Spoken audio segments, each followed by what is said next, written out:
การพบพาสปอร์ตหรือว่าหนังสือเดินทางของชาวต่างชาติจำนวนหลายในทางที่เหนือในประเทศกัมพูชาได้กลายเป็นภาพไวรัลที่ทั่วโลกให้ความสนใจและมีการตั้งคำถามต่างๆนานาคำถามหลักก็คือเจ้าของพาสปอร์ตยังอยู่ดีหรือบ่ Time to share D+ ผลิตภัณฑ์ปกป้องตับจากเครื่องดื่มแอลกอฮอล์สวัสดีท่านผู้ชมกลับมาพบกับรายการ Time to Share สำหรับหัวข้อข่าวที่เราอยากจะนำเสนอในมื้อนี้ก็คือเกี่ยวข้องกับภาพที่กำลังเป็นกระแสบ่เฉพาะแต่ในเพื่อนบ้านของเรานอกคือในปัจจุบันอย่างว่าดังทั่วโลกและก็หลายประเทศกำลังจับจ้องจับตากันก็คือเรื่องของการพบพาสปอร์ตหรือว่าหนังสือเดินทางของชาวต่างชาติจำนวนหลายในทางที่เหนือในประเทศกัมพูชาซึ่งว่าตอนนี้กลายเป็นภาพไวรัลที่ทั่วโลกให้ความสนใจและก็เข้าไปแชร์กันสนั่นและก็ตั้งคำถามต่างๆนานากับเรื่องที่ว่ามันกำลังเกิดขึ้นและก็เป็นประเด็นในปัจจุบันชาวโลกแสดงความเป็นห่วงชะตากรรมของเจ้าของพาสปอร์ตทั้งหมดที่เห็นอยู่ในภาพก็คือตั้งคำถามต่างๆนานาตามมาซึ่งว่าเขาจะเลือกเอา3คำถามที่พบหลายที่สุดนั่นก็คือตัวที่1เจ้าของพาสปอร์ตยังมีชีวิตอยู่หรือบ่นั่นคือคำถามที่หลายคนเข้ามาแซวกันและตัวที่2ก็คือเจ้าของพาสปอร์ตตอนนี้หายไปไสและต่อมาก็คือพาสปอร์ตเหล่านี้มาจากกระบวนการค้ามนุษย์หรือว่าอาชญากรรมทางเทคโนโลยีในกัมพูชาหรือบ่เนาะอันนี้ก็คือทั่วโลกตั้งคำถามมาแล้วเฮาก็ไปไล่อ่านเบิ่งในแต่ละคอมเมนต์แต่ละโพสต์เนาะก็คือเห็นคนส่วนใหญ่จะถามลักษณะแบบนี้นี่เป็นคำถามจากชาวเน็ตเนาะที่ว่าเขาจะคอมเมนต์มาไล่ก็คือสังเกตจากพาสปอร์ตส่วนใหญ่ที่ว่าเห็นในภาพก็คือเป็นพาสปอร์ตที่มาจากประเทศไทยตัวที่ว่าเป็นหัวสีน้ำตาลหรือว่าสีตับโมเนาะส่วนใหญ่มันเป็นของประเทศไทยและก็มี1หัวที่เป็นหัวสีฟ้าก็คือมีการสัญลักษณ์ของลาวก็คือเป็นพาสปอร์ตของลาวและก็ประเทศอื่นๆอีกจำนวนหนึ่งแต่ว่าหลายที่สุดก็คือของประเทศไทยนี่มันแสดงให้เห็นว่าคนที่ตกเป็นเหยื่อของขบวนการดังกล่าวแม้นมาจากประเทศไทยซะส่วนใหญ่เนาะสิ่งนี้มันตอกย้ำชัดว่าสิ่งที่ชาวโลกกำลังจับจ้องมาที่กัมพูชามันเป็นความจริงก็คือมันมีขบวนการค้ามนุษย์รายใหญ่ในบางเมืองของกัมพูชาและต่อมาก็คือมันเป็นศูนย์บัญชาการเรื่องของกลุ่มอาชญากรรมทางเทคโนโลยีหรือว่ากลุ่มแก๊งคอลเซ็นเตอร์หรือว่ากลุ่มอาชญากรรมข้ามชาติเนาะจากประเด็นดังกล่าวรัฐบาลของหลายประเทศได้ออกแจ้งการเตือนประชาชนของตนเองเรื่องของการหลีกเลี่ยงหรือว่าเลื่อนการเดินทางเข้าไปยังประเทศกัมพูชาในช่วงนี้ทั้งเรื่องของการท่องเที่ยวทั่วไปและก็เรื่องของการไปซอกเวียกเหตุงานทำทั้งรูปแบบที่ถูกกฎหมายและผิดกฎหมายก็ตามนอกก็คือเขาเจ้าได้ออกแจ้งการเป็นรูปธรรมเป็นที่ยับห้อยสำหรับประเทศเกาหลีใต้เฮาสังเกตจากสื่อหรือว่าข่าวต่างๆที่ว่ามันเกิดขึ้นในโซเชียลหลายคนน่าจะได้เห็นเกาหลีใต้ในค่อนข้างที่จะดุเดือดในเรื่องของการแจ้งเตือนประชาชนของตนเองตอนนี้รัฐบาลเกาหลีใต้ได้ออกแจ้งการเตือนประชาชนแล้วก็คือรัฐบาลเกาหลีใต้ได้ออกคำเตือนแจ้งเตือนประชาชนเกี่ยวกับการเดินทางไปประเทศกัมพูชาเนื่องจากว่ามีกรณีเรื่องของการโซโกงเรื่องของการจ้างงานทางออนไลน์หรือว่า job scams และก็การลักพาตัวคนเกาหลีใต้เพื่อที่จะบังคับให้เฮ็ดเวียกโซโกงและก็เพิ่มขึ้นอย่างว่องไวในระยะที่ผ่านมารายละเอียดของมาตรการและก็สาเหตุหลักๆเนาะที่ว่ามีการออกแจ้งการเตือนก็คือการยกระดับการแจ้งเตือนการเดินทางที่จะเข้าไปยังประเทศกัมพูชากระทรวงการต่างประเทศเกาหลีใต้ได้ยกระดับการแจ้งเตือนการเดินทางสำหรับนครพนมเปญและก็บางพื้นที่อื่นๆเนาะที่ว่าสำคัญของกัมพูชาตัวอย่างคือแขวงซีฮานุวิลและก็ภูบกหรือว่าบกเมลเทนให้เป็นคำแนะนำพิเศษด้านการเดินทางหรือว่า Special Travel Advisor เนาะก็คือadvisory เนาะก็คือแจ้งเตือนพิเศษเนาะบ่ให้ไปช่วงนี้หรือว่าให้เลื่อนถ้าว่าบ่มีเวียกจำเป็นก็บ่อยากให้ไปเนื้อในคำเตือนก็คือเรียกร้องให้ประชาชนยกเลิกหรือว่าเลื่อนการเดินทางที่มันบ่จำเป็นไปยังพื้นที่ดังกล่าวและก็มีผู้อาศัยอยู่แล้วก็ควรที่จะพิจารณาย้ายบอนไปสู่บอนที่มันปลอดภัยกว่า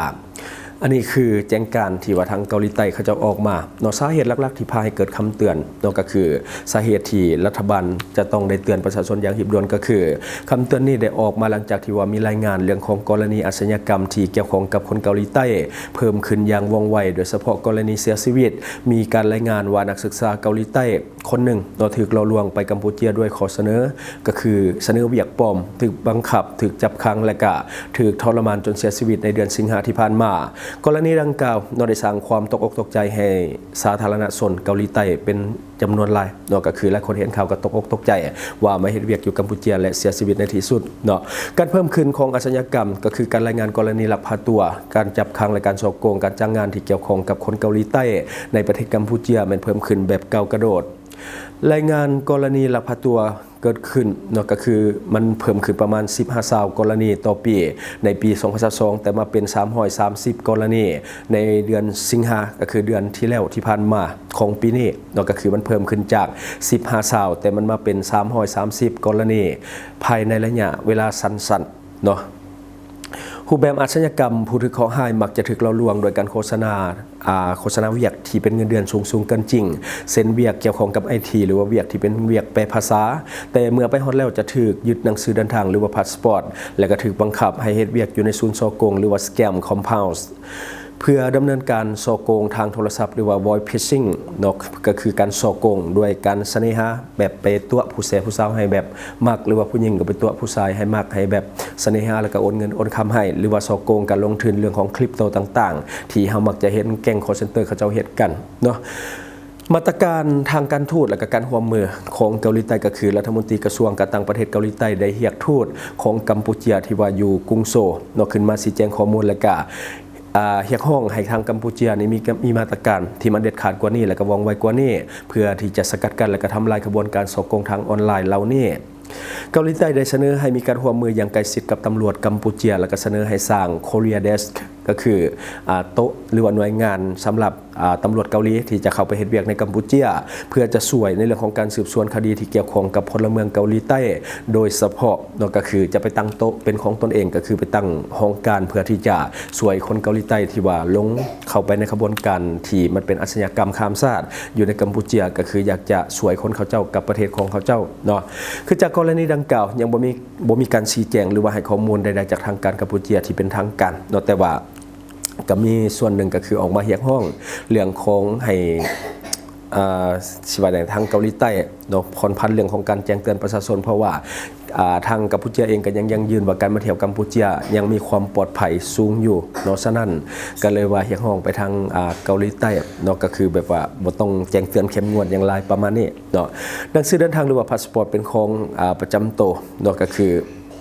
สิว่าจะได้คือแบบว่ายังบ่มีการชี้แจงรายละเอียดออกมาเพิ่มแต่ที่เฮาฮู้นำกันก็คือหนังสือเดินทางหรือว่าพาสปอร์ตมันเป็นของแบบประจำตัวของนักท่องเที่ยวหรือว่าผู้ใดก็ตามที่เดินทางไปต่างประเทศต้องได้ติดตัวไว้ตลอดเวลาเพื่อความปลอดภัยในการเดินทางและก็ในการใช้ชีวิตตลอดระยะเวลาที่อยู่ในต่างประเทศเพราะเฮาเองบ่ฮู้ได้ว่าตำรวจจะกวดกาเรื่องของหนังสือเฮาว่ายามใดเนาะแต่ว่าพาสปอร์ตเนาะพาสปอร์ตจำนวนลายเนาะมันมาอยู่ที่ทางกินยาได้จังใดและกะเจ้าของพาสปอร์ตอยู่ไสแล้วเนาะนี่ก็คือสิ่งที่หลายคน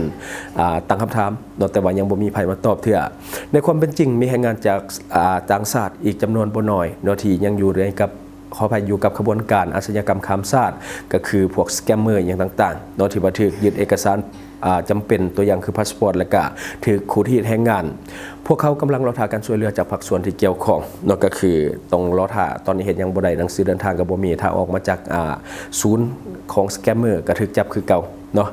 จำนวนหนึ่งกับบกาที่จะเรียกร้องย้อนว่าไปแบบผิดกฎหมายเนาะก็คือลักลอบไปแบบผิดกฎหมายก็คือบ้านเฮานี่ก็หลายคือกันที่เห็นยังบ่ได้ส่วนหนึ่งก็ย้อนนั่นล่ะก็คือไปละมันไปแบบบ่ถูกต้องเนาะบ่มีพวก work permit อย่างต่างๆแต่ว่าไปเฮ็ดเวียกสุดท้ายแล้วพอมันเกิดยังขึ้นกับตัวเองก็บ่สามารถที่จะไปแจ้งหน่วยงานที่เกี่ยวข้องเพราะว่าตัวเองก็มีความผิดเป็นทุนเดิมอยู่แล้วเชื่อว่ามีแรงงานลาวอยู่ในกัมพูชาจำนวนบ่น้อยคือกันที่ว่ากำลังเฮ็ดเวียกให้กับแก๊ง call center อยู่ในกัมพูชาเพราะว่าในช่วงที่ผ่านมาเฮาเองก็เห็นคือกันเรื่องของการเคลื่อนย้ายแรงงานจากทางฝั่งบ้านเฮาไปที่กัมพูชาเนาะก็คือเห็นหลายอันนี้ก็คือประสบการณ์จริงเนาะตัวอย่างคือการกวาดล้างในแก๊ง call center ในสามเหลี่ยมทองคำในช่วงที่ผ่านมาก็เฮ็ดให้แก๊ง call center แตกไปคนละทางส่วนหนึ่งก็ไปที่บางเมืองที่อยู่แถบชายแดนของประเทศเมียนมาและส่วนหนึ่งไปที่กัมพูชาเพราะว่าพวกนี้ก็คือมันเครือข่ายเดียวกันเนาะฉะนั้นก็จะมีการเคลื่อนย้ายแรงงานอยู่ตลอดเวลาเนาะซึ่งว่าภัยที่ว่าลงเสื้อเนาะก็ตกเป็นเหยื่อไปแล้วก็ตอนนี้ก็คงจะพยายามอยากจะกลับขึ้นมาบ้านเนาะแต่ว่าบางส่วนก็สามารถกลับมาได้บางคนก็ร่ำรวยจากการไปเป็นแก๊ง call center แต่ว่ามันก็เป็นสิ่งที่บ่ถูกต้องถึงแม้ว่าชื่อว่าจะได้เฮาอาจจะบ่ได้เป็นเจ้าของโดยกงแต่เฮาก็เป็นส่วนหนึ่งในการก่อเหตุที่มันบ่ดีต่อสังคมเป็นภัยสังคมเนาะฉะนั้นก็อย่าได้ไปภาคภูมิใจกับเงินที่ได้มาเนาะหากินบริสุทธิ์นี่เป็นสิ่งที่ดีที่สุดอันนี้ก็คือสิ่งที่เฮาเก็บมาเล่าสู่ฟังหวังว่าท่านจะได้รับสาระดีๆสำหรับท่านที่ว่าเบิ่งรายการเฮาอยู่คิดเห็นจะได้กับสิ่งที่ว่านำเสนอไปก็อย่าลืมฝากไว้ภายใต้คอมเมนต์ของเฮาและข้าพเจ้าจะเข้าไปอ่านด้วยตนเองขอขอบใจ บริษัทเพชรสุขมิไซเจริญทรัพย์จำกัดผู้เดียวบริการก่อสร้างครบวงจรหับสำรวจพื้นที่ก่อสร้างและให้คำปรึกษาโครงการหับออกแบบโครงการต่างๆทั้งแบบ 2D และ 3D การบริการคิดไล่และการประเมินโครงการก่อสร้างหับเป็นที่ปรึกษาโครงการก่อสร้างต่างๆสำหรับท่านใดที่สนใจอยากใช้บริการกับบริษัทเพชรสุขมิไซเจริญทรัพย์จำกัดผู้เดียวสามารถติดต่อที่เบอร์ 02055662255 หรือ 02077776451 หรือท่านจะเข้าไปเบิ่งผลงานที่ผ่านมาของบริษัทพวกเฮาได้ที่แฟนเพจบริษัท PSMC จำกัดอยู่เมืองลาวใช้แต่เงินกีบลาวและส่งเสริมผลิตภัณฑ์ภายในเพื่อลดพรการนำเข้าสินค้าและแก้ปัญหาเงินตา Subscribe for more video.